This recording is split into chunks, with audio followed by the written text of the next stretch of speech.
This presentation is an overview of Unit 1, an Introduction to Public Speaking. This first module runs from May 18th to May 24th. Some housekeeping tips to help you be successful through the next 6 weeks. First and foremost, please read the syllabus so you know what is required of this course. Make sure that you know what the expectations are for completing an online class. Sometimes they can be a bit deceiving, but they are just as much work as a traditional face-to-face class. Also know that this is an accelerated 6-week course, so you are completing the same amount of work that you would in a traditional 14-week semester, but it's condensed down into only 6 weeks' time, which means you'll be quite busy over the next 6 weeks. In the syllabus tab, there is a module course timeline to help you work through each week and know the important due dates. I would highly recommend that you access this course module timeline to help keep you on track. Please note that all of our modules start on Monday and they end on Sunday. However, next week when we start recording formal speeches, there are always 2 assignments that will be due early before the module due date on Sunday. You will have one assignment which is called a specific purpose and central idea report, which is due by Wednesday. This allows me to approve your speech topic and make sure you are on the right track. And then Friday of each week, you will submit a rough draft outline so I can give you feedback on your outline and allow you to make any corrections before you upload your final speech and final outline on Sunday of the due date for the module. This week, what speech you have due is a mini introduction speech. This is to be uploaded to MediaShare by Sunday, May 24th before 11:45 p.m. This speech is only to be 1 to 2 minutes in length, and it's allowing you to introduce yourself to the class, and it allows us to practice uploading speeches to MediaShare to make sure we all know how the software works. In this speech, you are to show and tell us what you like to do in your spare time. Please make sure in Module 1 you click on the mini introduction speech learning unit and read through the assignment guidelines so you know what is expected. I have also posted a sample mini speech that I did a year or two ago for you to see as a sample. Please disregard the dates that you hear me tell to the students in that because I recorded this in the past. The due dates obviously don't match when your speech is due. Also note that no audience is required for this introduction speech. It is just a way for you to introduce yourself.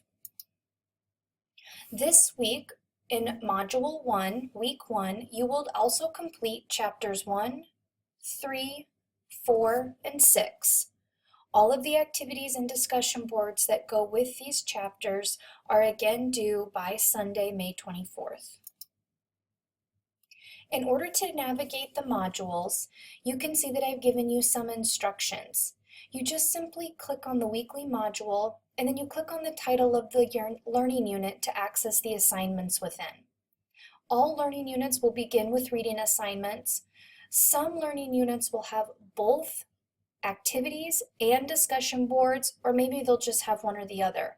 I will also have a video that shows you how to walk through the Blackboard site so you know how to navigate the modules. You will deliver 4 formal speeches in this class. Each module is designed around the speeches to help you prepare. You must have an audience of at least 5 adult members in order for me to consider it public speaking. If you do not have an audience to present to, each speech without 5 members will be docked 30%, which starts you at a C for that speech. It's really important that you have an audience because just simply talking to your computer is not considered public speaking. If you're not able to find 5 members for the 4 speeches, I would suggest maybe that you drop this course. Otherwise, you can always think about maybe some other ideas like joining a Toastmasters in your local organization, but you have to have an audience in order for me to count it as public speaking. You will give 2 informative speeches. The first informative speech is 3 to 5 minutes in length, and it is considered a process or procedure speech.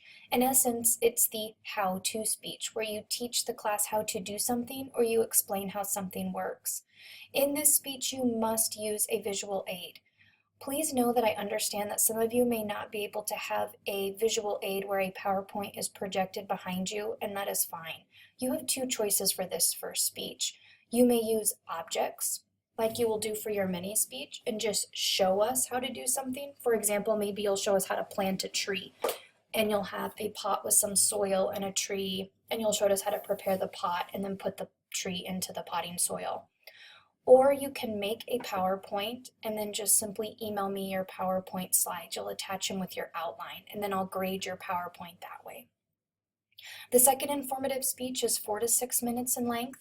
This is about an object, place, person, or event.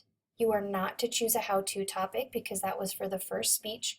And this speech will require some research, as will the persuasive speeches as well.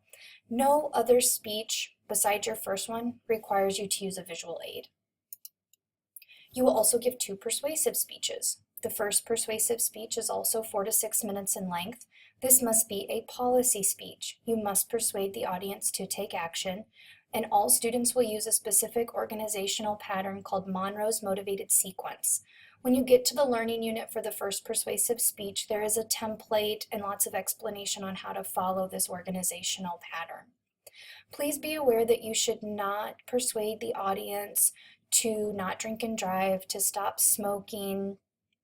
Please don't persuade us to not text and drive. Some of those topics are overly done, so really make sure that you are thinking about a topic that will persuade us to take action on something we don't already know. And then the last persuasive speech is 5 to 7 minutes, and this will be a fact, value, or policy speech. And when you get to that learning unit, there'll be a lot of explanation on the difference between those 3 different types of persuasive propositions. For MediaShare, you'll see up there that you have to use an ID to log in. All speeches need to be uploaded to MediaShare by their due dates, and I strongly encourage you to watch and comment on your peer speeches as well. This allows us to have a collaborative audience and give each other feedback.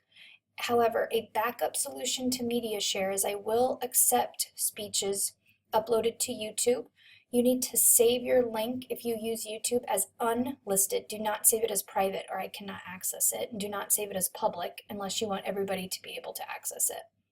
Save the video as unlisted and email me the speech so I can watch it if you cannot get MediaShare to work.